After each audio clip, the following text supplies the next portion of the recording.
Hello everyone, मेरा नाम है Vishal and welcome you all in today's video. I hope आप सभी पढ़ाई कर रहे होंगे। आज की इस वीडियो में हम टेंसेस के बारे में जानेंगे। टेंसेस जो कि इंग्लिश ग्रामर का एक बहुत ही क्रूशियल, बहुत ही इंपॉर्टेंट टॉपिक होता है। आज हम उसके बारे में पढ़ेंगे।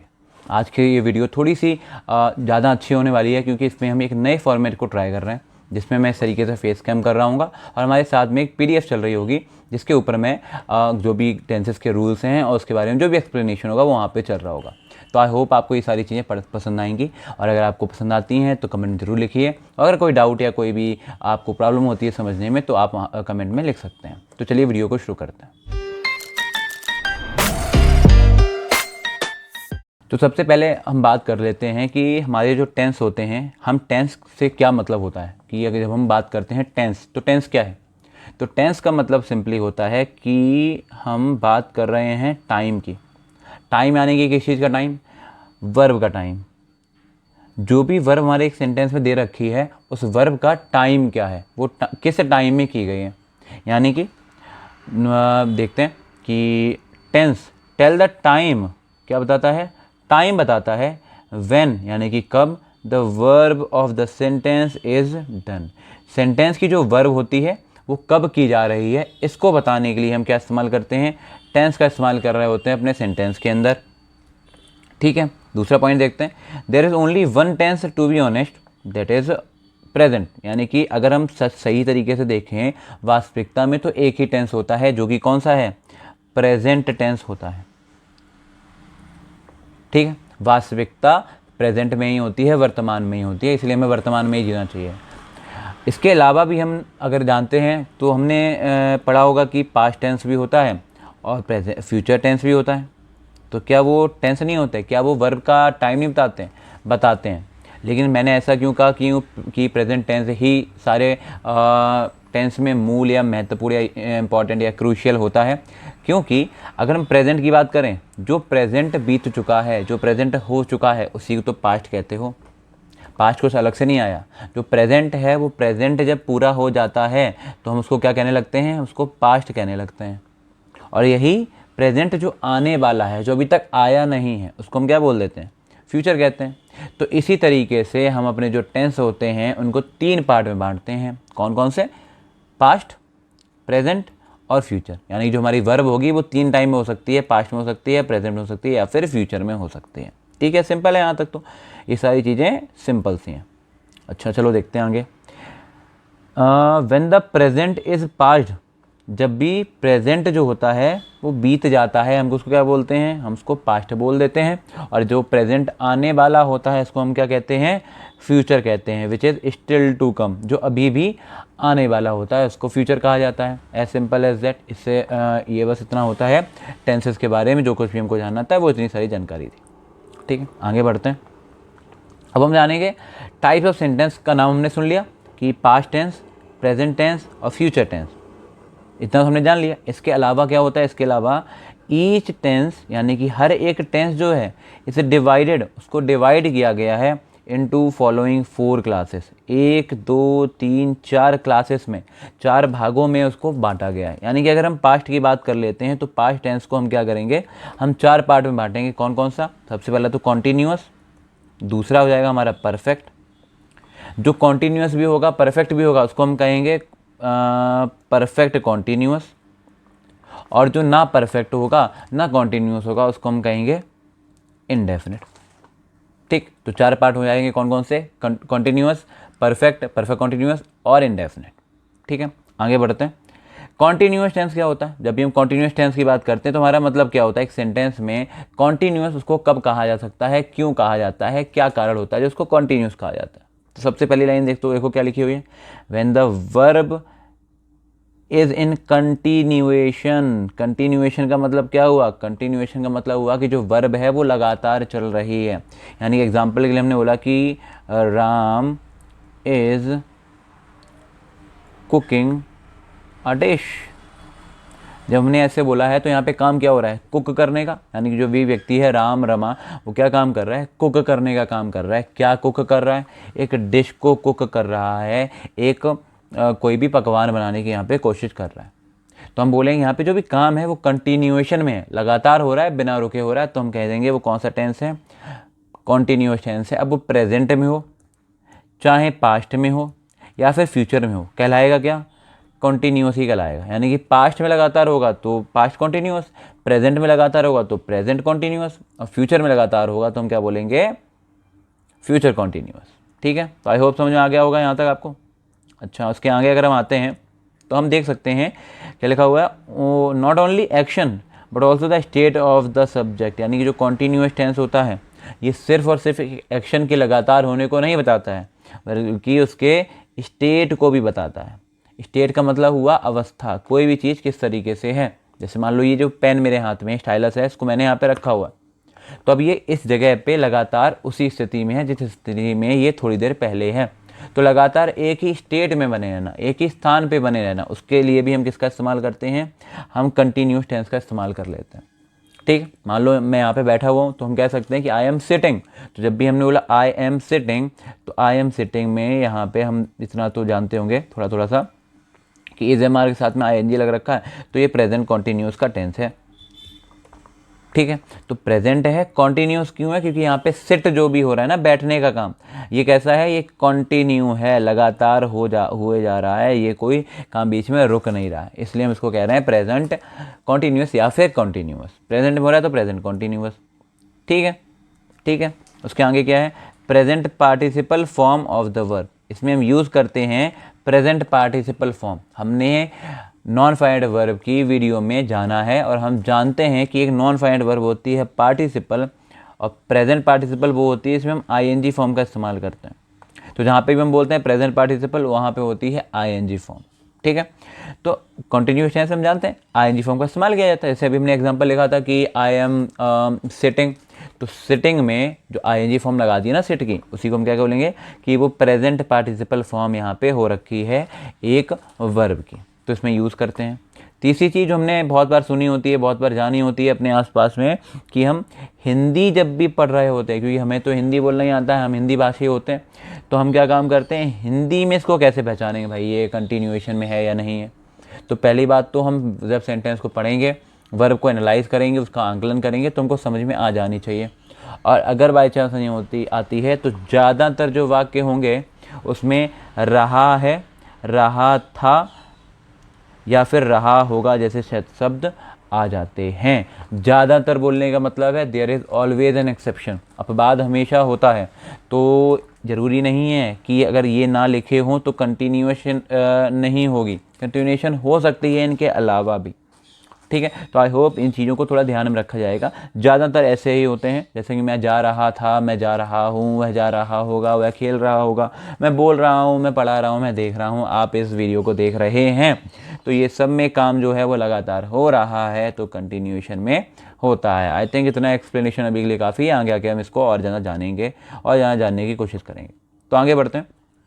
परफेक्ट टेंस क्या होता है? परफेक्ट का मतलब हमेशा होता है पूरा। देखो, हमें परफेक्ट कब कहा जाता है, हम परफेक्ट कब कहलाते हैं? जब भी कोई काम हम पूरा कर देते हैं, ऐसे याद रख सकते हैं, जब भी कोई काम जो होता है वो पूरा हो जाता है या फिर कंप्लीट हो जाता है, तो हम उसको क्या बोलते हैं? तो हम उसको कहते हैं कि वो परफेक्ट है।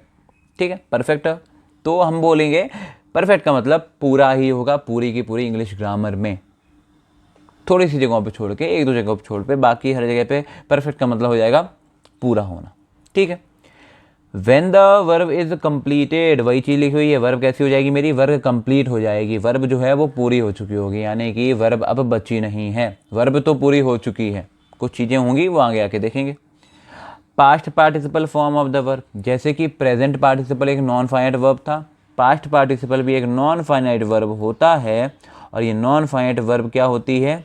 ये वर्ब की थर्ड फॉर्म होती है। ठीक है, तो जब भी प्रेजेंट पार्टिसिपल बोलेंगे तो कौन सी फॉर्म होगी? आईएनजी फॉर्म होगी। लेकिन जब भी पास्ट पार्टिसिपल बोलेंगे तो कौन सी फॉर्म होगी? थर्ड फॉर्म हो रही होगी, यानी कि वर्ब की थर्ड फॉर्म का इस्तेमाल करते हैं परफेक्ट टेंसेस में। ठीक है, और हिंदी में बात करें तो हिंदी में चुका है, चुका था, चुका होगा, मैं काम कर चुका हूँ, मैंने काम कर लिया था, मैं काम कर चुका होऊंगा। तुम जैसे कि अभी हमने एक बीच में बोला लिया था, यहाँ पे तो लिया नहीं लिखा हुआ, यानी कि ये भी ज़्यादातर की हम बात कर रहे हैं। बहुत बार ऐसा होगा जहाँ पे ये चुका चुका करके नहीं लिखा होगा, फिर भी वो सेंटेंस कैसा होगा, वो परफेक्ट टेंस का सेंटेंस होगा। बस याद क्या रखना पड़ेगा कि क्या है, बेसिक क्या है, वो है ये कंप्लीटेड। जो वर्ड यहाँ पे लिखा हुआ है कंप्लीटेड, वर्ब जो है वो कंप्लीटेड हो जाएगी, यानी कि कंप्लीट हो जाएगी, वर्ब कंप्लीटेड होगी। अगर है तो परफेक्ट टेंस है, बिंदास होकर लगा देना है। ठीक है, आगे बढ़ते हैं। आगे आता है इंडेफिनिट। जैसा कि हमने अभी बताया थोड़ी देर पहले कि इंडेफिनिट का मतलब हुआ वो ना तो परफेक्ट है, नहीं है, और ना ही वो कंटिन्यूएशन में है, यानी कि कंटिन्यू भी नहीं हो रही है वर्ब, वर्ब ना पूरी हो रही है ना वर्ब लगातार चल रही है, तो हम कह सकते हैं वो कैसी होगी, इंडेफिनिट। इंडेफिनिट का मतलब क्या होता है, इंडेफिनिट का मतलब होता है अनिश्चित होना। किसी भी वर्ब का निश्चित ना होना कहलाता है अनिश्चित होना। निश्चित ना होने से मतलब हमें कंफर्म नहीं है, निश्चित नहीं है कि वो परफेक्ट है यानी कि पूरी हो चुकी है, या फिर वो कंटिन्यूएशन में है यानी कि अभी भी लगातार चल रही है, तो हम कह सकते हैं वो कैसी है, इंडेफिनिट है। ठीक है, तो इसमें ज़्यादातर क्या होता है, हैबिट्स आती हैं।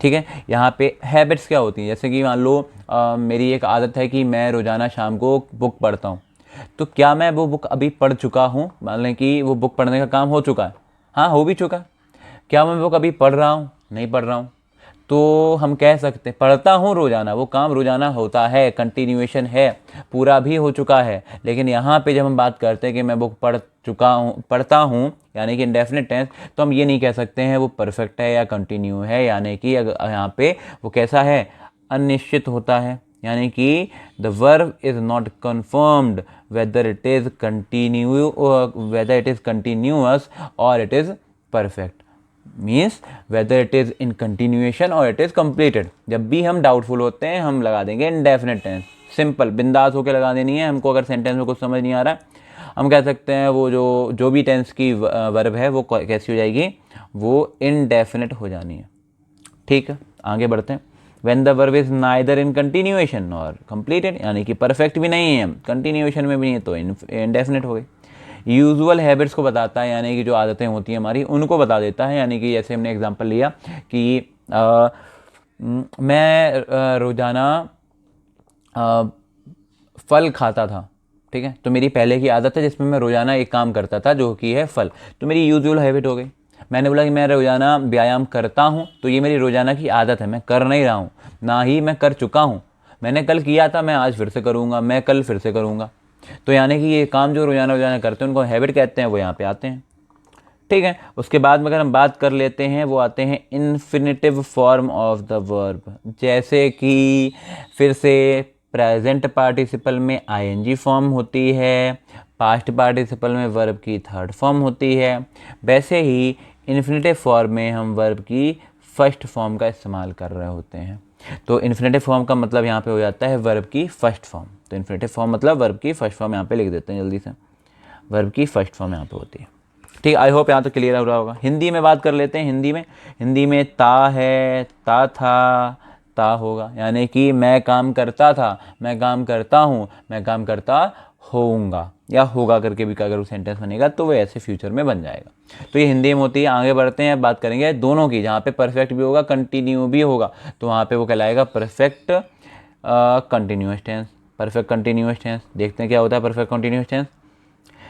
When some part of the action is complete, थोड़ा सा मान लो कि इतनी वर्ब है, ठीक है, तो इतनी सी वर्ब पूरी हो चुकी है, बाकी ये क्या बची हुई है, अभी भी चल रही है, यानी कि इतनी वर्ब अभी होने को है, अभी कंटिन्यूएशन में होगी, तो हम क्या कह देंगे, वो कौन सा टेंस होगा, परफेक्ट कंटिन्यूअस टेंस होगा। सिंपल भी है, देखो परफेक्ट मतलब कंप्लीट, कंटिन्यू मतलब लगातार चल रही है, हिंदी में बोलें तो लगातार चल रही है, कंटिन्यूएशन में the verb is in continuation. तो ऐसा कैसे हो सकता है कि काम पूरा भी हो चुका है और काम लगातार चल भी रहा है, यानी कि मैं बोल भी रहा हूँ, मैं बोल भी चुका हूँ, बोल चुका हूँ यानी कि अब नहीं बोल रहा हूँ मैं। तो जब भी हम ऐसे बात करेंगे तो कुछ पार्ट, थोड़ा सा पार्ट वो पूरा हो चुका होगा और बाकी पार्ट कैसा होगा, बाकी पार्ट कंटिन्यूएशन में होगा, लगातार चल रहा होगा। तो इतनी सी बात होती है परफेक्ट कंटिन्यूएशन में। ठीक है, उसके आगे जो परफेक्ट कंटिन्यूअस टेंस होता है वो क्या करता है, टेक्स प्रपोजिशन सिंस और फॉर टाइम रेफरेंस, यानी कि जब काम पूरा हो चुका है तो वो कितना काम पूरा हो चुका है उसके लिए हम टाइम का यूज़ कर रहे होते हैं कि वो काम जो है जितना पूरा हो चुका है वो 5 साल से हो रहा है या फिर 10 घंटे से हो रहा है, कितना टाइम हो चुका है उसको करने के लिए। और इनसे पहले इस्तेमाल किया जाता है किसका, इनसे पहले इस्तेमाल किया जाता है सिंस और फॉर का, ठीक है, टाइम के लिए। हिंदी में बात कर लें भाई, तो हिंदी में फिर से वही कंटिन्यूएशन की तरह रहा है, प्रेजेंट में, रहा था पास्ट में, और रहा होगा फ्यूचर टेंस के लिए इस्तेमाल कर रहे होते हैं। बस एक शर्त होती है कि उसमें टाइम दिया जा रहा होगा। अगर टाइम नहीं दिया गया है तो वो टेंस जो होगा वो परफेक्ट कंटिन्यूअस टेंस नहीं होगा, वो बन जाएगा सिर्फ और सिर्फ कंटिन्यूअस टेंस। तो इस टाइम वाले जो भी चीज़ है उसकी बहुत ज़्यादा वैल्यू होती है, बहुत ज़्यादा इंपॉर्टेंस होती है। स्पीकिंग इंग्लिश में कई बार हम टाइम का यूज़ नहीं करते हैं और उसको बना देते हैं, लेकिन वो चीज़ ग्रामेटिकली गलत होती है, ग्रामर के हिसाब से अगर देखें तो गलत ग्रामर वहाँ पे यूज़ हो रही होती है। आगे बढ़ते हैं। अब एक हम सेंटेंस की बात करेंगे, क्योंकि जो हमारा सेंटेंस होता है, देखो थोड़ा सा पसीना आ रहा होगा, इस चीज़ को मैनेज कर सकते हैं क्योंकि यहाँ पे कमरे में पंखा चला नहीं सकते हैं, एसी अफोर्ड नहीं कर सकते हैं तो यहाँ पे अभी के लिए थोड़ा सा पसीना आ सकता है, उस चीज़ को मैनेज नहीं करेंगे। आप सिर्फ पीडीएफ पे ध्यान देंगे कि पीडीएफ किस तरीके से चल रही है, क्या क्या चीज़ें हम पढ़ाई कर रहे हैं, पढ़ाई पर ध्यान देंगे, ठीक है। तो एक सेंटेंस जो होता है हमारा, उस सेंटेंस में 3 बहुत ही इंपॉर्टेंट चीज़ होती हैं, 3 चीज़ ही होती हैं अगर देखा जाए। जैसे कि एक दीवार अगर हमको बनानी होती है तो उसके अंदर हमें 3 चीज़ें चाहिए होती हैं। पहली चीज़ ईंट चाहिए होती है भाई, ठीक है, ईंट कैसे लिख दिया यार, हिंदी ख़राब हो गई क्या। तो हमें क्या चाहिए होता है, हमको ईंट चाहिए होती है, ईंट, ठीक है, ईंट चाहिए होती है। दूसरी चीज़ क्या चाहिए होती है, दूसरी चीज़ हमको सीमेंट चाहिए होती है, ठीक है, मतलब इंपॉर्टेंट चीज़ बता रहे हैं, काफ़ी ज़्यादा डीप में नहीं चले ना। तीसरी चीज़ हमको क्या चाहिए होती है, हमको गिट्टी चाहिए होती है, मान लो जो ग्रेट होती है, या फिर हमको सैंड चाहिए होती है, बालू चाहिए होती है। 3 इंपॉर्टेंट चीज़ें। ऐसे यहाँ पे भी जो 3 इंपॉर्टेंट चीज़ें हैं जिनकी वजह से हमारी जो इंग्लिश ग्रामर में एक सेंटेंस होता है सुंदर सा प्यारा सा वो बन पा रहा होता है, वो होते हैं, एक तो होता है सब्जेक्ट, दूसरा होता है वर्ब और तीसरा होता है ऑब्जेक्ट। इसीलिए इसको हमने 1-2 बार वीडियोज़ में बताया भी है कि SVO होता है हमारे जो सेंटेंस होता है उसका फॉर्मेट, उसका स्ट्रक्चर, उसका वर्ड ऑर्डर, यानी कि कौन सा वर्ड पहले आना है कौन सा बाद में आना है, इस चीज़ को यहाँ पे देख सकते हैं, ठीक है।